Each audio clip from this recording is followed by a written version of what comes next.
है अगर दूर मंजिल तो क्या, रास्ता भी हो मुश्किल तो क्या, है अगर दूर मंजिल तो क्या, रास्ता भी हो मुश्किल तो क्या, रात तारों भरी ना मिले तो दिल का दीपक जलाना पड़ेगा।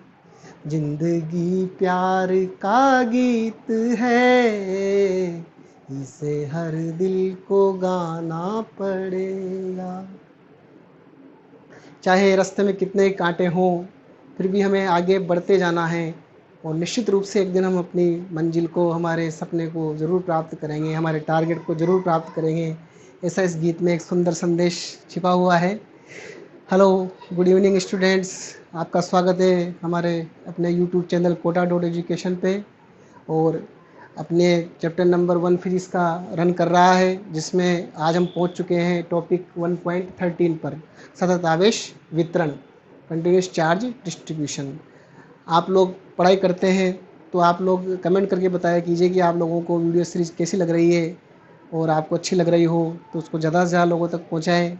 मैं इसी तरह से आपके लिए वीडियोज़ लाता रहूँगा और मेरा पूरा प्रयास है कि आपको इसमें 100% तैयारी हो सके ऐसा कंटेंट मैं आपको प्रोवाइड करूँ। इसीलिए मैं आपको नोट्स भी साथ में दे रहा हूँ और यहाँ पर भी मैं पूरी थ्योरी को बहुत डिटेल में एक्सप्लेन कर रहा हूँ, क्वेश्चंस भी साथ में बता रहा हूँ। तो आपको बहुत ही कम मात्रा में कोई अन्य चीज़ की आवश्यकता पड़ेगी। मेरा तो मानना है कि आप बिल्कुल 100% तैयारी यहाँ पर कर पाओगे। तो चलिए स्टूडेंट, आज का टॉपिक हम स्टार्ट करते हैं। आज हमारा टॉपिक है सतत आवेश वितरण, कंटिन्यूस चार्ज डिस्ट्रीब्यूशन। टॉपिक 1.13 है ये। देखो, कंटिन्यूस चार्ज डिस्ट्रीब्यूशन क्या होता है।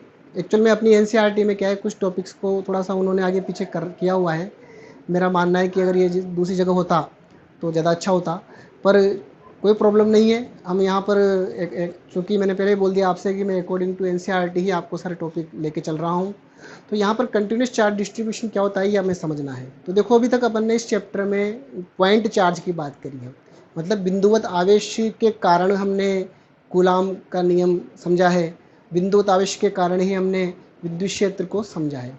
एक पॉइंट चार्ज जिसका मतलब साइज बिल्कुल जीरो है, ऐसे आवेश के कारण हमने ये सब गणनाएं करी है। ठीक, अब यहाँ पर क्या है कि ऐसा तो कोई आवश्यक नहीं है कि हमेशा चार्ज हमारे पास पॉइंट चार्ज ही हो, ऐसा कोई ज़रूरी नहीं है। तो कभी कभी ऐसा भी होता है कि चार्ज जो है किसी बॉडी पर डिस्ट्रीब्यूट हो जाता है। जैसे मान लो मेरे पास ये पेन ही है, अब इस पेन को मैंने चार्ज कर दिया तो पूरा चार्ज पे फैला हुआ रहेगा, ठीक है ना। तो इसको अपन पॉइंट चार्ज नहीं मानेंगे, क्योंकि ये एक तरह से क्या हुआ, चार्ज का कंटिन्यूस डिस्ट्रीब्यूशन हो जाएगा, इसके ऊपर सतत वितरण हो जाएगा। हमें ये पता नहीं लगेगा कि चार्ज कहाँ पर स्टार्ट हुआ है, कहाँ खत्म हो रहा है।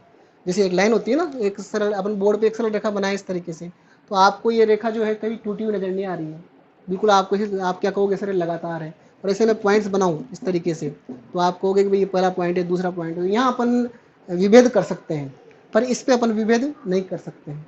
तो ऐसे कभी कभी क्या होता है, चार्ज जब किसी बॉडी पर आता है, किसी वस्तु पर आता है, तो वह चार्ज एक तरीके से उस पर सतत वितरण कहलाता है, ठीक है ना। अब ये किस किस पे ऐसा सतत वितरण हो सकता है, तो यहाँ पर 3 तरह से इस तरह का वितरण होना संभव है। देखो, हमारे डायमेंशंस जो होती है उसके अकॉर्डिंग मैं आपको बताता हूँ कि फर्स्ट तो जैसे मान लो एक विमीय है। एक विमीय का मतलब होता है किसी रेखा पर वितरित होना।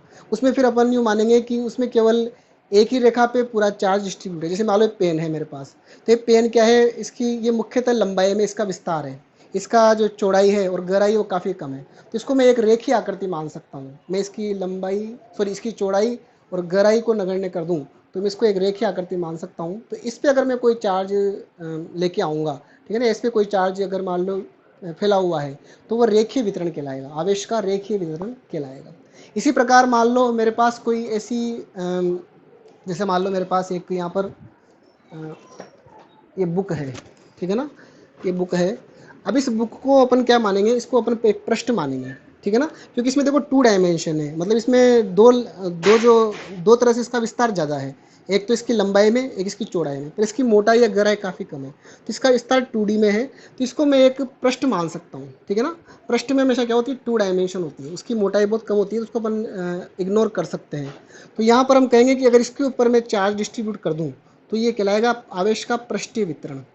और इसी प्रकार अगर मान लो जिसमें लंबाई, चौड़ाई, गहराई तीनों ही हो, ठीक है ना, और उनको अपन नेगलेक्ट नहीं मान सके, जैसे मान लो मेरे पास ये एक डस्टर है, ठीक है ना, इसमें देखो आप इसकी लंबाई, चौड़ाई और गहराई भी नगण्य नहीं मान सकते अपन, तो इसमें अगर आवेश फैला हुआ है तो इसको अपन कहेंगे आयतन आवेश वितरण। और ये वितरण जो होता है ये सतत होता है, इसमें अपन ये विभेद नहीं कर सकते यहाँ पर कि चार्ज कहाँ से मतलब स्टार्ट हुआ है और कहाँ ख़त्म हुआ है, ऐसा अपन विभेद नहीं कर सकते हैं। इसमें अपने को लगातार एक तरह से आवेश फैला हुआ दिखाई देगा। एक सामान्य सी भाषा में मैंने आपको ये बताया है। तो इस तरह के आवेश वितरण के लिए हम किस तरह से कूलाम का नियम लगा सकते हैं, किस तरह से विद्युत क्षेत्र निकाल सकते हैं, ये हमें यहाँ पर समझना है। ठीक है ना, तो इसलिए मैंने यहाँ पर देखो आज कुछ नए रूप में मैंने जो टॉपिक पढ़ाने हैं वो मैंने यहाँ लिए हैं। ठीक है ना, आने वाली क्लासों में भी मैं पूरी कोशिश करूँगा कि इस तरह से मैं पहले एक तरह से चार्ट बना के आपको बता दूं कि भाई क्या क्या हमें पढ़ना है। तो यहाँ देखो हमें आज पढ़ना है रेखिक आवेश घनत्व, रेखीय वितरण से संबंधित है, जो भी मैंने बताया। इसका फॉर्मूला लेमड़ा बराबर क्यू बाई एल, ये सभी फॉर्मूले अपन समझेंगे। इसके अलावा इसके बाद पृष्ठ आवेश घनत्व हम पढ़ेंगे, ठीक है ना, आयतन आवेश घनत्व पढ़ेंगे, और इसके बाद सतत आवेश वितरण से विद्युत क्षेत्र ज्ञात करना हम समझेंगे। ये मैंने कोई आपको भी पहले इसलिए बताया मैंने आपको कि ये मेथड आप यूज़ कर सकते हो अपने शॉर्ट नोट्स बनाने में।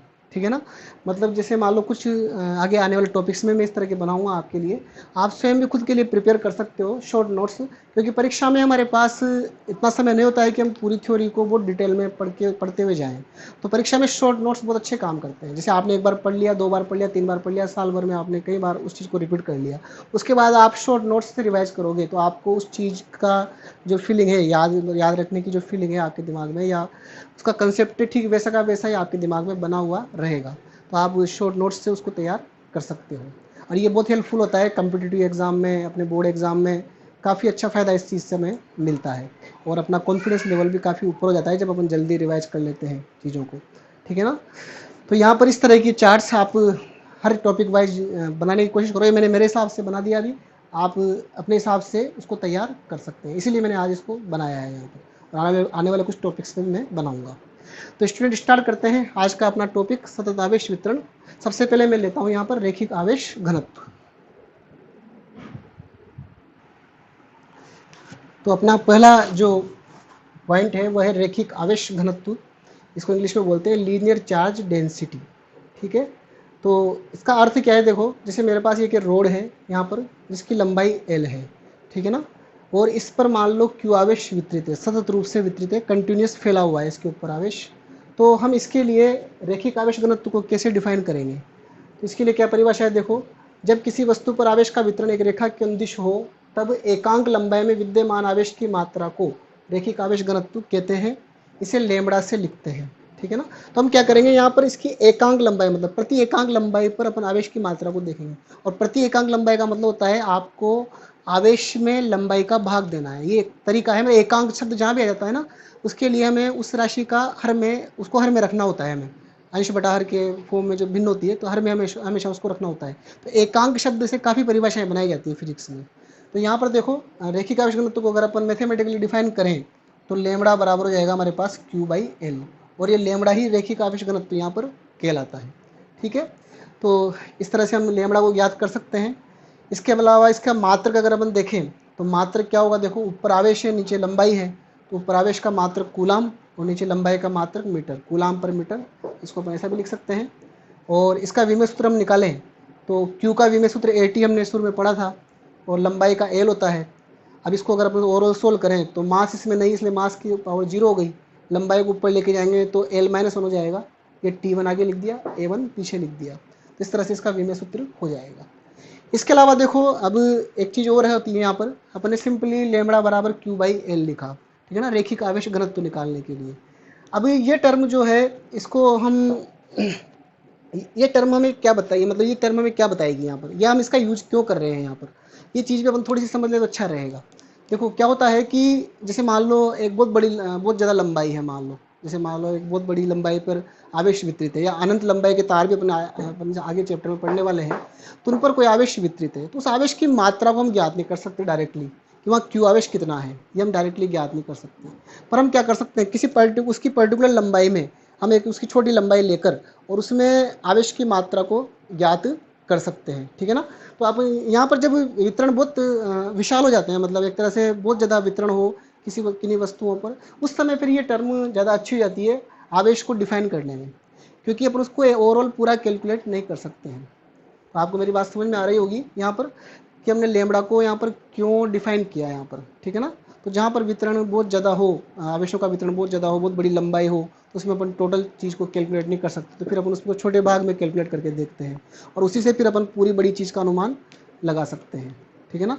जैसे एक सिंपल सा उदाहरण की बात करें अपन कि जैसे मान लो आप कोई चीज़ को पका रहे हैं, चावल को पका रहे हैं, सब पुराना उदाहरण दिया जाता है, तो अपन ये नहीं देखते कि भाई सारे सब जगह चावल पका नहीं पका, अपन उसका एक छोटा सा भाग उठाते हैं, वो पक गया तो हम मान लेते हैं कि सारे चावल पक गए। ऐसे यहाँ पर क्या है कि आवेश जो है वह बहुत बड़ी लंबाई में फैला हुआ है, ठीक है ना। तो हमें पूरे भाग का तो अनुमान नहीं हो सकता है, पूरे भाग में कितना आवेश है टोटल हम ऐसे ज्ञात नहीं कर सकते। पहले एक छोटे से भाग का निकाल लेंगे और उसके बाद फिर हम क्या करते हैं, समाकलन के द्वारा उस पूरे भाग का आवेश भी हम ज्ञात कर सकते हैं। तो इस तरह की आवश्यकता जहाँ होती है उस जगह पर ये इस तरह की टर्म डिफाइन की जाती है, रैखिक आवेश घनत्व, पृष्ठ आवेश घनत्व, आयतन आवेश घनत्व। अब देखो एक चीज़ और है यहाँ पर, आवेश का वितरण दो तरीके का संभव है। आप देखना फिजिक्स में दो टर्म बहुत ज़्यादा आती है, एक समान और असमान, ठीक है ना, यूनिफॉर्म और नॉन यूनिफॉर्म। जैसे आपने 11वीं क्लास में वेग पढ़ा है, तो एक समान वेग, असमान वेग, ठीक है ना। ऐसे अपन ने आज जैसे मान लो अपन ये चैप्टर पढ़ रहे हैं, इसमें अपन ने पढ़ा है एक समान विद्युत क्षेत्र, असमान विद्युत क्षेत्र। तो ये दो चीज़ दिमाग में बहुत बिठा के रखो आप लोग। इसमें क्या होता है कि एक समान का मतलब होता है कि सब जगह एक जैसा है, ठीक है ना। आप किसी भी भाग में देखो, जैसे मान लो इस छड़ पे आवेश वितरित है, मान लेते हैं इस छड़ पे 10 मीटर की छड़ है, सपोज करें कि 10 मीटर की छड़ है और इस पर 10 माइक्रो कूलाम आवेश है, ठीक है ना, 10 माइक्रो कूलाम आवेश है।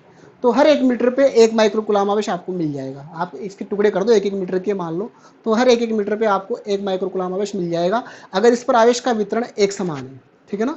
पर अगर मान लो इस पर आवेश का वितरण एक समान नहीं है, इस पर आवेश का वितरण एक समान नहीं है, तो हो सकता है किसी 1 मीटर की लंबाई पे आपको 2 माइक्रो कूलाम आवेश मिल जाए, हो सकता है अगली 1 मीटर लंबाई पे आधा माइक्रो कूलाम ही मिले या उससे भी कम मिले। तो ये कहलाता है असमान वितरण। तो कभी कभी वितरण डिपेंड करता है कि सिचुएशन क्या है, वितरण समान भी हो सकता है और वितरण असमान भी हो सकता है। तो एक समान वितरण है तब तो ये फॉर्मूला परफेक्ट रहता है, पर अगर असमान वितरण है उस केस में फिर अपने को ये वाला फॉर्मूला यूज करना पड़ता है, डेल्टा लेमड़ा बराबर dq/dl। क्योंकि ये क्या करता है, ये फॉर्मूला क्या करता है, कितना ही असमान वितरण हो, ये क्या करता है किसी बिंदु पर वितरण देख लेता है और फिर समाकलन के द्वारा आपको कुल आवेश निकाल के दे सकता है, आपकी आवश्यकता के अनुसार जो भी राशि वहाँ निकाली जा रही है उसको निकाल के दे सकता है। तो ये पहले अल्पांश पे चेक करता है, ठीक है ना, छोटे छोटे छोटा भाग जो अनंत सूक्ष्म भाग है उस पर चेक करता है। उसके बाद वो फिर आप जितने भी भाग पे निकालना चाहते हो, जैसे भी निकालना चाहते हो वैसे निकाल सकते हो। तो ये मोर परफेक्ट माना जाता है, ठीक है ना।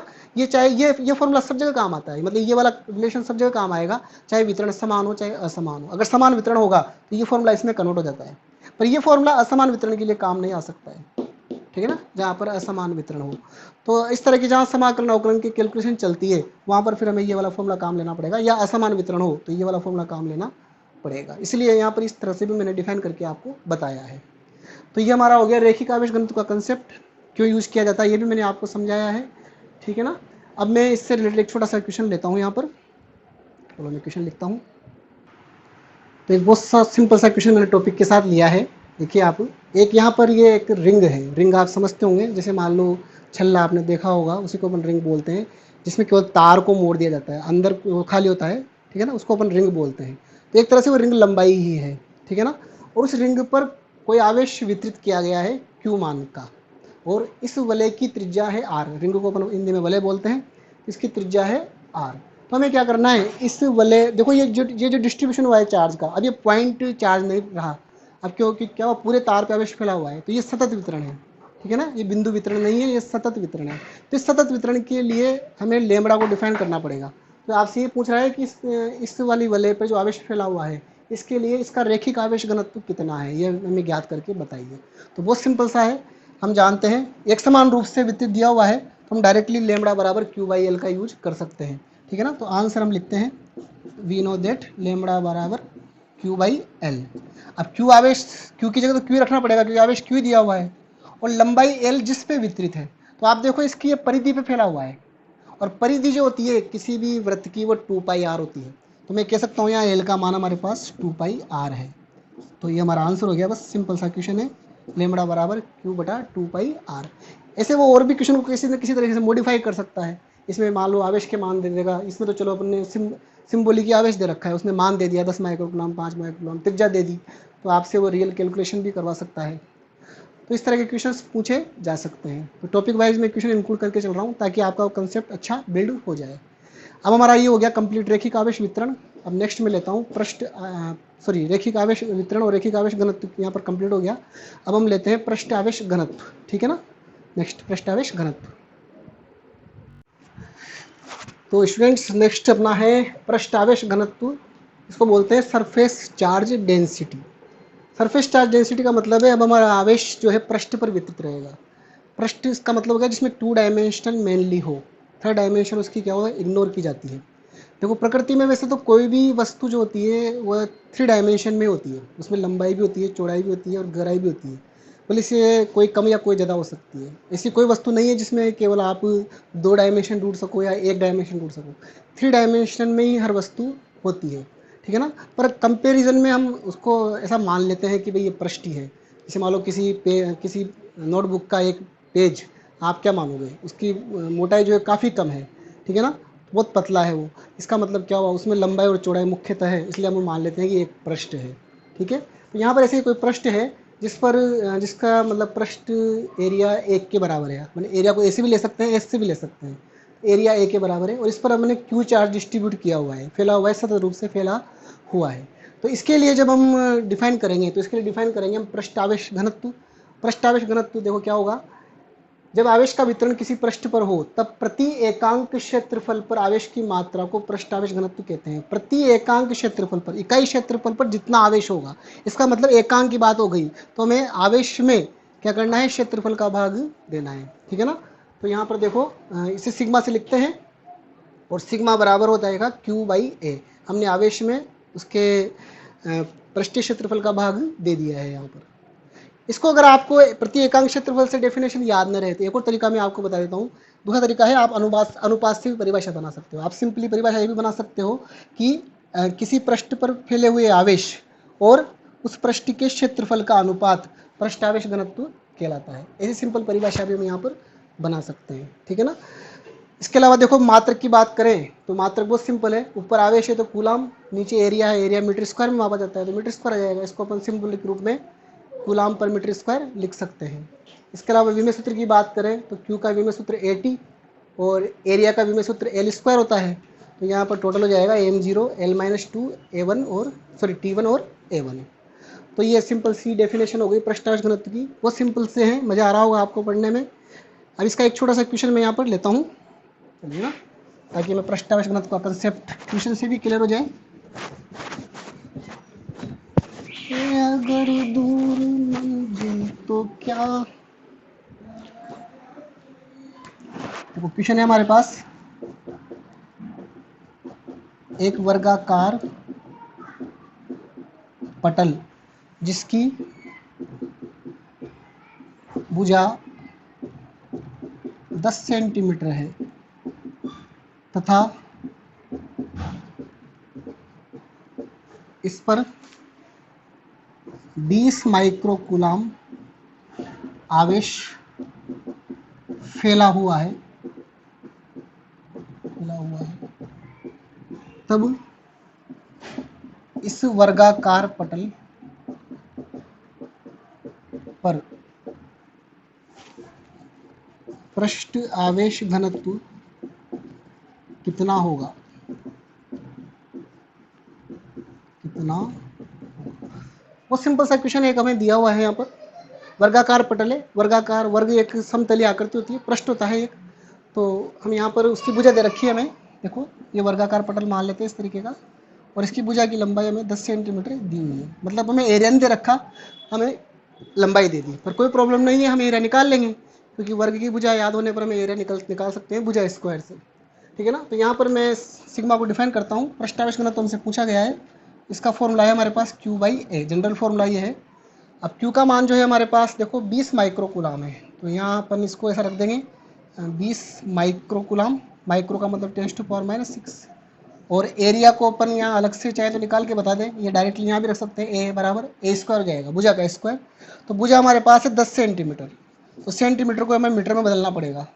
तो 10 को 10 के बाद -2 से गुणा करने पर ये भुजा मीटर में आ गई, और इसका हमें होल स्क्वायर करना पड़ेगा एरिया निकालने के लिए। अब इसको आप ओवरऑल कैलकुलेट कर सकते हैं।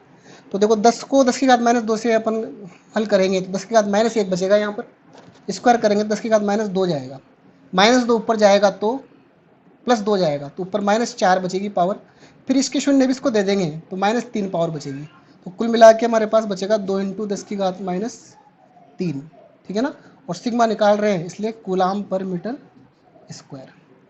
तो इस तरह से बहुत सिंपल सा क्वेश्चन है। ऐसे छोटे छोटे क्वेश्चन कभी कभी बोर्ड एग्जाम में हमसे पूछे जाते हैं। हमारे 2 कंसेप्ट यहाँ हो चुके हैं। तीसरा कंसेप्ट है हमारा अब आयतन आवेश घनत्व, उसको मैं लेता हूँ। तो नेक्स्ट हमारा टॉपिक है आयतन आवेश घनत्व, इसको इंग्लिश में कहते हैं वॉल्यूम चार्ज डेंसिटी, ठीक है। अब क्या होगा कि अब आवेश को हम आयतन वाली आकृति में वितरित करेंगे, जिसमें तीनों डायमेंशन उसकी मुख्य हो, इग्नोर नहीं करी जा सके, लंबाई चौड़ाई गहराई तीनों ही उसमें अच्छे तरीके से एग्जिस्ट करती हो। तो यहाँ पर देखो एक घन के उदाहरण के रूप में मैंने लिया है। इसमें आप देखो प्लस चार्ज जो है मैंने फैला के दिखाया हुआ है, इसका वॉल्यूम हम V मान लेते हैं और इस पर फैला हुआ आवेश Q मान लेते हैं।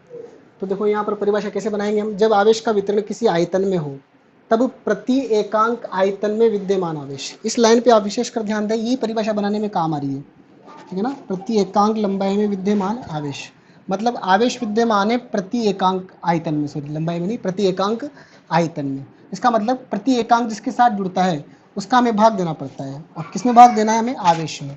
तो Q/V हो गया, देखो आवेश में आयतन का भाग लग जाएगा।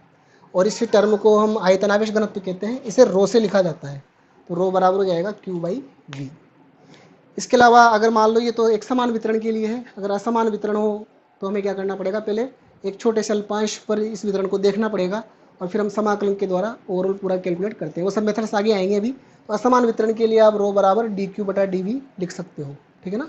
जैसे आप 11वीं क्लास में वेग को V बराबर S/T भी लिखते थे, और V बराबर DS/dt भी लिखते थे, और V बराबर ΔS/ΔT भी लिखते थे।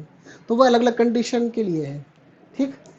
इसी तरह से भी यहाँ मात्रक की बात करें तो मात्रक हो जाएगा कूलाम पर मीटर क्यूब, ठीक है ना। आवेश का मात्रक कूलाम और V का मीटर क्यूब, और V में सूत्र ये हो ही जाएगा, V का L3 होता है तो L-3 रहेगा। बाकी सेम है जो मैंने पहले बताया उसकी तरह।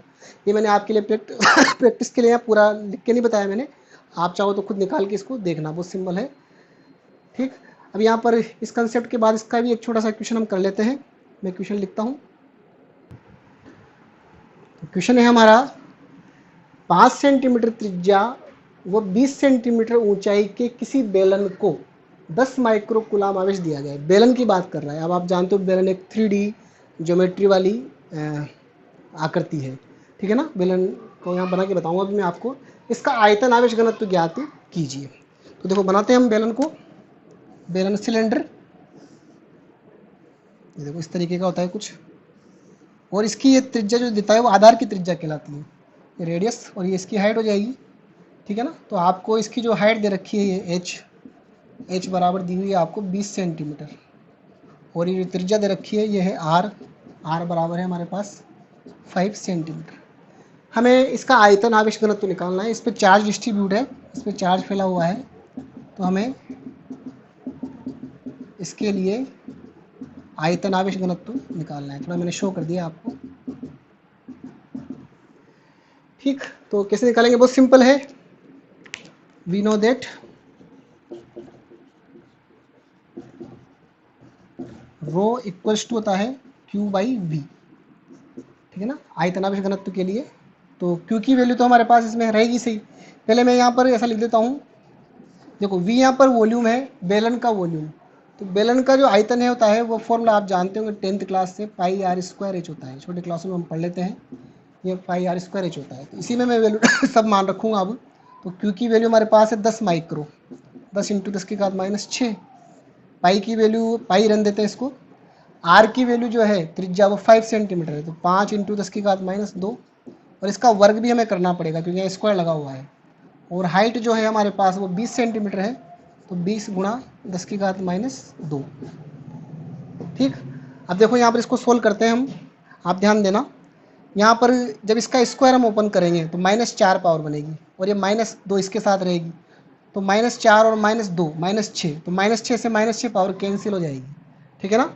अब यहाँ बचेगा हमारे पास ओनली 20 और यहाँ 5 का स्क्वायर 25 हो जाएगा। तो एक तरह से यहाँ पर हो गया, देखो हमारे पास 10/पाई, यहाँ तो बचेगा 25 और यहाँ बचा हमारे पास 20।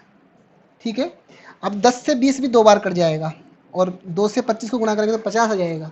तो कुल मिला के हमारे पास आ गया 1/50 पाई और मात्रक हो जाएगा कूलाम पर मीटर क्यूब। तो इस तरीके से हम आयतन आवेश घनत्व ज्ञात कर सकते हैं। सिंपल सा क्वेश्चन है। तो अपना ये टॉपिक जो है इसमें हमने 3 चीज़ यहाँ पर पढ़ ली है, रैखिक आवेश घनत्व, पृष्ठ आवेश घनत्व और आयतन आवेश घनत्व। अब देखो हमने देखा था कि कोई पॉइंट चार्ज होता है, बिंदुवत आवेश, तो वह किसी बिंदु पर विद्युत क्षेत्र उत्पन्न करता है। और किसी पॉइंट चार्ज का बिंदुवत आवेश का विद्युत क्षेत्र हमने निकाला भी है। कोई बिल्कुल पॉइंट चार्ज हो r दूरी पर किसी बिंदु P पर, उसका विद्युत क्षेत्र हमने निकाला है E = KQ/r²। और अभी तक जितना भी पढ़ा है हमने केवल इतना ही पढ़ा है, इससे आगे हम नहीं बढ़े हैं। अब यहाँ पर क्या है कि आवेश जो है विद्युत क्षेत्र उत्पन्न करता ही है, तो बिंदुवत आवेश का तो हमने निकाल लिया है, पर यहाँ पर आवेश अब सतत रूप से वितरित है। तो सतत रूप से वितरित है तो कितना विद्युत क्षेत्र इनके कारण उत्पन्न होगा ये हमें समझना पड़ेगा। यहाँ पर रैखिक आवेश घनत्व कितना विद्युत क्षेत्र उत्पन्न करेगा किसी बिंदु पर, अगर रेखीय वितरण है तो, पृष्ठीय वितरण है तो कितना होगा, आयतनिक वितरण है तो कितना होगा, तो इसको भी हम यहाँ समझते हैं। ठीक है ना। तो नेक्स्ट टॉपिक हमारा यही है, हम क्या करेंगे, सतत आवेश वितरण के लिए विद्युत क्षेत्र की तीव्रता ज्ञात करना सीखेंगे। चलिए स्टार्ट करते हैं इसको। तो चलिए स्टार्ट करते हैं। हम सतत आवेश वितरण के कारण अब कितना विद्युत क्षेत्र होता है किसी बिंदु पर, ये ज्ञात करना या सीखेंगे। इसको एक शॉर्ट डेरिवेशन की तरह हम मानेंगे। ठीक है ना।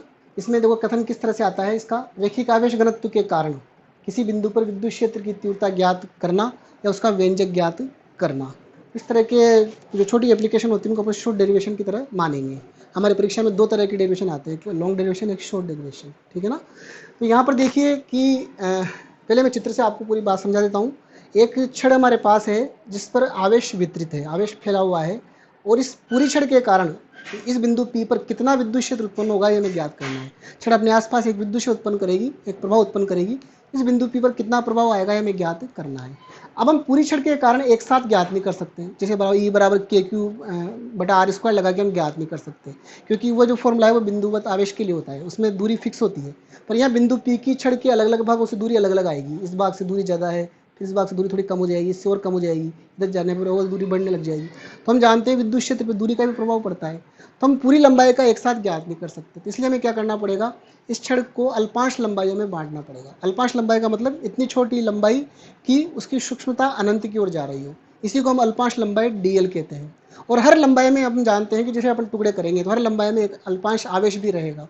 ठीक है ना। तो पहले अल्पांश के कारण ज्ञात करते हैं, अल्पांश को हम बिंदुवत मान सकते हैं, तो उस अल्पांश के लिए फिर हम फॉर्मूला E = KQ/r² की तरह काम में ले सकते हैं। तो इसीलिए इस तरह की जब एप्लीकेशन आती है सतत आवेश वितरण की, तो वहाँ पर हमेशा अल्पांशों की कल्पना की जाती है। आपने 11वीं क्लास में भी इस तरह के अल्पांश माने, DM, DI, इस तरह के अल्पांश वहाँ भी अपन मान के चले हैं, तो आपको इसका मेथड पता है वो होगा जरूर। तो यहाँ पर मैं क्या करता हूँ, एक अल्पांश लंबाई ले लेता हूँ, जैसे मैं इसको दिखाने के लिए, ये बिल्कुल बिंदुवत होती है पर हम समझने के लिए थोड़ा इसको जूम करके चल रहे हैं। यहाँ पर एक अल्पांश लंबाई मैंने ये ले ली। ठीक है ना। इस लंबाई को मैं यहाँ कह दूंगा कि मेरे पास ये लंबाई जो है DL है, और इस लंबाई में जो है DQ आवेश है। ठीक है ना, अल्पांश आवेश DQ है। तो सबसे पहले मैं इसी के कारण बिंदु P पर विद्युत क्षेत्र निकालूंगा। तो बिंदु P पर इसका विद्युत क्षेत्र जो आएगा इन दोनों को जोड़ने वाली लाइन के अकॉर्डिंग आएगा, क्योंकि बिंदुवत आवेश की तरह व्यवहार करेगा। तो इस तरह से इसका अल्पांश विद्युत क्षेत्र नाम दूंगा मैं D वेक्टर। ठीक है। अब यहाँ पर क्या है कि अपन इस पूरी व्यवस्था को अपन कोऑर्डिनेट सिस्टम में लेके चल रहे हैं, तो हमें इनकी स्थितियाँ भी यहाँ बतानी पड़ेगी। तो मैं यहाँ इनकी स्थितियाँ बता देता हूँ। तो बिंदु P की स्थिति और अल्पांश आवेश की स्थिति हम बताएंगे। तो अल्पांश आवेश की स्थिति में स्थिति सदिश R वेक्टर से बता रहा हूँ, और बिंदु P की स्थिति में R0 वेक्टर से बता रहा हूँ। ठीक है ना। तो त्रिभुज, सदिश त्रिभुज के नियम से अगर मैं ये डिस्टेंस निकालूँ, क्योंकि मेरे को इस डिस्टेंस की आवश्यकता पड़ेगी, क्योंकि हम जानते हैं कि फॉर्मूला जो होता है E = KQ/r², इसमें जो R दूरी होती है वह आवेश से बिंदु तक की दूरी होती है, प्रेक्षण बिंदु तक की दूरी होती है, तो यही दूरी हमें चाहिए, ठीक है ना। तो इस दूरी को मैं ज्ञात करूंगा आर वेक्टर और आर जीरो वेक्टर के रूप में। तो सदिश त्रिभुज नियम से आप जानते हो 11वीं क्लास से, ये दूरी जो हमारे पास निकलेगी ये R vector minus are zero vector आएगी, ठीक है ना। तो इसको अपन डायरेक्टली यहाँ लिख देते हैं R vector minus are zero vector, और उसका अपन ले लेंगे मापांक, ठीक है ना। मापांक यहाँ पर दूरी, अगर हमें दूरी चाहिए तो मापांक ले लेंगे, और वेक्टर के रूप में दिखाएं तो केवल R vector minus are zero vector दिखा सकते हैं। तो पहले मैं वेक्टर के रूप में दिखा देता हूँ, फिर जहाँ दूरी की आवश्यकता पड़ेगी वहाँ मैं मापांक लगा दूंगा। तो R vector minus are zero vector हमारा ये वाला सदिश हो जाएगा, ठीक है ना। चाहे तो हम इस पॉइंट को भी कुछ नाम दे सकते हैं, यहाँ पर इस पॉइंट को मान लीजिए इसको ओ नाम दे देते हैं, तो इसको मैं यहाँ चाहूँ तो ए नाम दे देता हूँ, तो ये एक तरह से ए पी वेक्टर की तरह हो जाएगा। अब देखो इसी चीज़ को मैंने यहाँ लिखा हुआ है, जितना भी मैंने आपको समझाया है वो सब यहाँ पर लिखा हुआ है।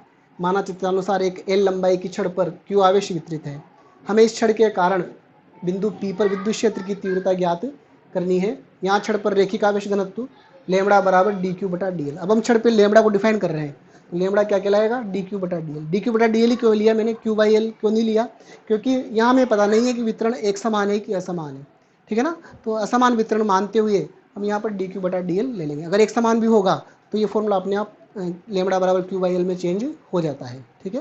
तो हम यहाँ पर इसको समीकरण 1 दे देंगे। इसके बाद देखो जो आगे मैंने बताया वो भी यहाँ लिखा हुआ है। छड़ पर स्थित माना कोई अल्पांश लंबाई डीएल है, इस अल्पांश लंबाई डीएल में विद्यमान आवेश मैंने डी क्यू मान लिया है। इस अल्पांश आवेश के कारण इस अल्पांश के कारण विद्युत क्षेत्र की तीव्रता बिंदु पी पर डी वेक्टर है। यहाँ डी क्यू आवेश व बिंदु पी की स्थिति सदिश क्रमशः स्थितियाँ क्रमशः आर वेक्टर और आर जीरो वेक्टर से दी जाती है। तो जितना भी हमने चित्र में लिखा बताया वो सब मैंने यहाँ लिख दिया है। तो मैंने आपसे पहले भी कई बार कहा है कि डेरिवेशन में सबसे पहले हमारे दिमाग में उसका चित्र ही रहना चाहिए। अगर चित्र हमारे दिमाग में है तो उसका पूरा डिस्क्रिप्शन हम खुद बना सकते हैं, हमें याद रखने की आवश्यकता नहीं है। ज़्यादा स्टूडेंट यहाँ गलती करते हैं, वो डेरिवेशन को रटने का प्रयास करते हैं। डेरिवेशन को रटने की बजाय उसका चित्र याद रखने का या चित्र को समझने का प्रयास हमें करना चाहिए, और चित्र हमारे दिमाग में रहना चाहिए। तो हम बिल्कुल बहुत आराम से हम इस चीज़ को लिख सकते हैं। बस जो चित्र में आपने दिखाया है वही आपको लिखना है, ठीक है ना। तो ये हमारे यहाँ तक हम आ चुके हैं। अब हम यहाँ पर कैलकुलेशन करते हैं डी वेक्टर की। तो थोड़ा मेरे को मिटाना पड़ेगा ऊपर का।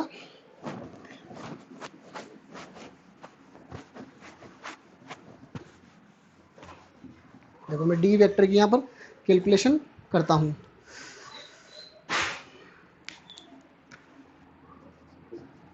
डी वेक्टर बराबर, अब मैं वेक्टर फॉर्म लेके चल रहा हूँ, तो वेक्टर फॉर्म में आप जानते हो साथ में इकाई सदिश भी रखा जाता है।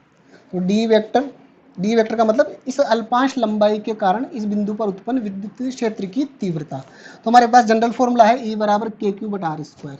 तो आप ध्यान देना के, अब आवेश कितना है, आवेश अपन इस केवल इस लंबाई का आवेश लेना है, तो आवेश डी क्यू है।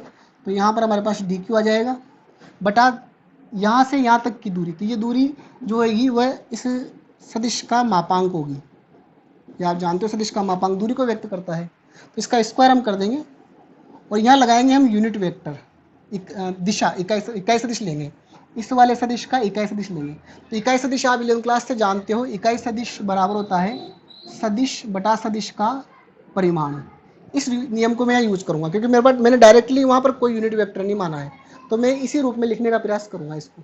तो आर वेक्टर का मतलब वो वेक्टर खुद आ जाएगा, are vector minus are zero vector, और बटा में उसका मापांक R vector minus are zero vector का मापांक, सदिश बटा सदिश का परिमाण, यही हमारी दिशा हो गई क्योंकि इसी डायरेक्शन में हमारा डी वेक्टर है, ठीक है ना। तो उस नियम को मैंने यहाँ यूज कर लिया। तो डी वेक्टर को हम लिखेंगे आगे, तो के डी क्यू, और इसके साथ यहाँ पर देखो ये स्क्वायर बार है, ये 1 बार है, तो 3 बार हो जाएगा यहाँ पर, इसकी पावर 3 हो जाएगी, मापांक की पावर 3, और यहाँ पर हो जाएगा are vector minus are zero vector. आप ये इस चीज़ से कन्फ्यूज मत हो ना कि विद्युत क्षेत्र में यहाँ क्यूब आ गया है, ठीक है ना। विद्युत क्षेत्र में हमेशा स्क्वायर आता है, ये क्यूब तो यहाँ पर इस वाले इकाई सदिश का जो मान इसके साथ ऐड हो रहा है उसके कारण बन रहा है। तो ये चीज़ हमेशा आप ध्यान रखें। तो ये तो हो गया हमारे पास एक अल्पांश के कारण, ठीक है ना। पर हमें याद करना है पूरी छड़ के कारण। तो पूरी छड़ के कारण कैसे ज्ञात करेंगे, तो पूरी छड़ के कारण हमें क्या करना पड़ेगा, समाकलन करना पड़ेगा। समाकलन क्या करेगा, हर अल्पांश को गणना करेगा। यहाँ पर जो अल्पांश है उसके कारण भी गणना करेगा, इसके पास है, इसके पास है, इसके पास है, हर अल्पांश को वो लेकर और यहाँ पर टोटल कैलकुलेशन वो कर लेगा। समाकलन क्या करता है, सब मानों को जोड़ देता है। तो वो जितने भी डी के मान संभव होंगे पूरी छड़ पर, जो जितने भी अल्पांश हैं उनके कारण जितने मान संभव होंगे उन सबको जोड़ देगा वो, ठीक है ना। तो इस तरह से हम समाकलन करेंगे यहाँ पर। तो कुल संपूर्ण छड़ के कारण, संपूर्ण क्षण के कारण विद्युत क्षेत्र की तीव्रता, संपूर्ण क्षण के कारण विद्युत क्षेत्र की तीव्रता। तो संपूर्ण क्षण के कारण विद्युत क्षेत्र की तीव्रता, इसका समाकलन करेंगे तो ई वेक्टर बन जाएगा, ठीक है ना। इधर समाकलन लग जाएगा के डी क्यू बटा r vector minus are zero vector के मापांक का क्यूब, मॉडुलस है इसका, ये इंग्लिश में मॉडुलस बोलते हैं इसको, ठीक, ये आ जाएगा। अब इसमें जो कांस्टेंट टर्म उसको आप चाहो तो बाहर दिखा सकते हो, तो इसको मैं ऐसा भी लिख सकता हूँ बराबर के, और यहाँ पर आ जाएगा हमारे पास डी क्यू। अब देखो एक चीज़ और करो, यहाँ पर डी क्यू को हम क्या लिख सकते हैं, हमने अभी आज पढ़ा है, इसके समीकरण एक में हमने लिखा है लेमड़ा बराबर डी क्यू बटा डी एल। तो यहाँ पर डी क्यू की वैल्यू अगर आप समीकरण एक से लेते हैं तो समीकरण एक से डी क्यू की वैल्यू जो बनेगी वो लेमड़ा इंटू डी एल बनेगी। चूँकि अपन क्षण पे आवेश के रूप में कोई भी गणना नहीं करते हैं, उसमें अपन रेखीय आवेश घनत्व के रूप में गणना करते हैं, लास्ट में हमें उसी को दिखाना पड़ता है। तो यहाँ पर हम यहाँ क्या करेंगे, डी क्यू की जगह जो डी क्यू आ रहा है उसकी जगह हम लेमड़ा डी एल रखेंगे। यहाँ मैंने रख दिया लेमड़ा डी एल, और अपोन हो जाएगा are vector minus are zero vector के मापांक का whole cube into r vector minus are zero vector, ठीक है ना। तो ये चीज़ मैंने यहाँ यूज़ करी, इसको मैं साइड में लिख देता हूँ। वैसे अपन समीकरण एक का रेफरेंस दे के भी लिख सकते हैं इस तरीके से। तो ये हमारे पास पूरी क्षण के कारण बिंदु P पर उत्पन्न विद्युत क्षेत्र का मान आ गया। एक चीज़ और देखो आप, मैंने इस टर्म को बाहर नहीं निकाला है। इसको बाहर क्यों नहीं निकाला है मैंने, क्योंकि ये टर्म जो है चेंज हो रही है, हर पॉइंट पे r का मान चेंज होगा, क्योंकि ये अल्पांश जब अलग अलग जगह पे हम लेंगे तो इस दूरी r का मान या इस r वेक्टर का मान चेंज होगा। तो समाकलन से वही क्वांटिटी बाहर आती है जिसका मान चेंज नहीं हो रहा हो। और अगर हमें रियल में कोई क्षण देके उसकी लंबाई वगैरह, उसकी डायमेंशंस दे रखी है, उसकी पोजीशंस दे रखी है, तो हम रियल कैलकुलेशन भी कर सकते हैं अगर किसी क्वेश्चन में दे रखी हो, इसी फॉर्मूले के द्वारा। उसमें फिर लिमिट वगैरह लगा के हम गणना कर सकते हैं। तो इस तरीके से शॉर्ट डेरिवेशन हमारा यहाँ कंप्लीट होता है।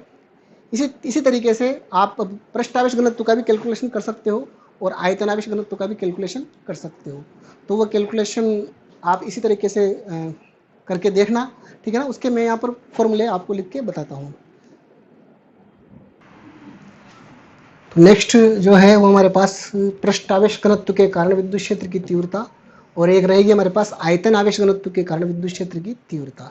तो इसको अपन इसी तरह से डेराइव करके निकाल सकते हैं। परीक्षा में हालांकि ये डेरिवेशन कम पूछे जाते हैं, अगर फिर भी पूछा जाए तो फर्स्ट वाले डेरिवेशन की तरह आप इनको हल कर सकते हैं। और आपके लिए होमवर्क भी जाएगा कि फर्स्ट वाले की तरह आप इसको पूरा इस जगह पे लेके आओगे, कैलकुलेशन करके लेके आओगे, आपका होमवर्क रहेगा। तो मैं यहाँ समझा देता हूँ आपको। देखो हमारे पास अगर कोई एरिया है, एरिया पर अगर मान लो चार्ज डिस्ट्रीब्यूट है, फैला हुआ है, तो हमें क्या करना पड़ेगा, सबसे पहले उसका एक छोटा सा अल्पांश एरिया लेना पड़ेगा। तो अल्पांश एरिया मैंने नीले रंग से आपको दिखा रखा है यहाँ पर, ये मैंने लिया हुआ है, ठीक है। थोड़ा जूम करके, बहुत बिल्कुल बिंदुवत होता है ये, हम इसको जूम करके दिखा रहे हैं। और ये एरिया मान लो डी है और इसमें विद्यमान आवेश डी क्यू है, तो इसके लिए हम सिग्मा डिफाइन कर सकते हैं डी क्यू बटा डी है, ठीक है ना। उसी तरह से हम पोजीशन पहले की तरह आर वेक्टर मान रहे हैं इसकी, और बिंदु पी की पोजीशन हम आर जीरो वेक्टर मान रहे हैं, बीच वाला vector r vector minus are zero vector हो जाएगा। तो सेम उसी तरह से कैलकुलेट करते हुए आएंगे हम, तो फाइनल उसी फॉर्मूले पे हम पहुंचेंगे। बस यहाँ हमारे पास वहाँ लेमड़ा डी एल था, क्योंकि यहाँ डी क्यू था, तो डी क्यू की वैल्यू पिछले वाले में लेमड़ा डी एल थी, यहाँ पर डी क्यू की वैल्यू दोनों को गुणा करेंगे तो सिग्मा डी ए आ जाएगी। इसी तरह से जब आयतन आवेश घनत्व लेंगे तो इसमें भी हम रो को डिफाइन करेंगे, और इसमें उसी तरह से इसी की तरह चित्र बनेगा। इसमें भी अपन ने एक अल्पांश आयतन लिया है, उसमें विद्यमान आवेश डी क्यू है, और इसके कारण से हम इसी तरीके से हम लिखेंगे। तो डी क्यू की जगह, यहाँ पर डी क्यू की जगह इन दोनों को गुणा करेंगे तो रो डी भी आ जाएगा, बाकी सब एज इट इज सेम रहेगा। तो इस तरीके से ये आप दो शॉर्ट डेरिवेशन होमवर्क में आप करके भी देखना घर पे, मैंने इनका रिजल्ट आपको लिख के यहाँ पर बता दिया है। तो इस तरह से स्टूडेंट्स आज का टॉपिक हमारा पूरा कंप्लीट होता है, और बहुत अच्छे तरीके से आज हमने सतत आवेश वितरण को समझा है। एक बार फिर आपसे ये कहना है कि आपको अगर मेरे पढ़ाने का तरीका समझ में आता है, वीडियो सीरीज समझ में आ रही है, तो इसको ज़्यादा से ज़्यादा लोगों तक पहुँचाएँ। अपने आसपास स्टूडेंट जितने भी आपको दिखाई देते हैं आपकी क्लास के से रिलेटेड, उनको भी पहुँचाएँ। और बस यही कहना है। Okay, thank you, bye. फिर मिलेंगे नेक्स्ट टॉपिक के साथ।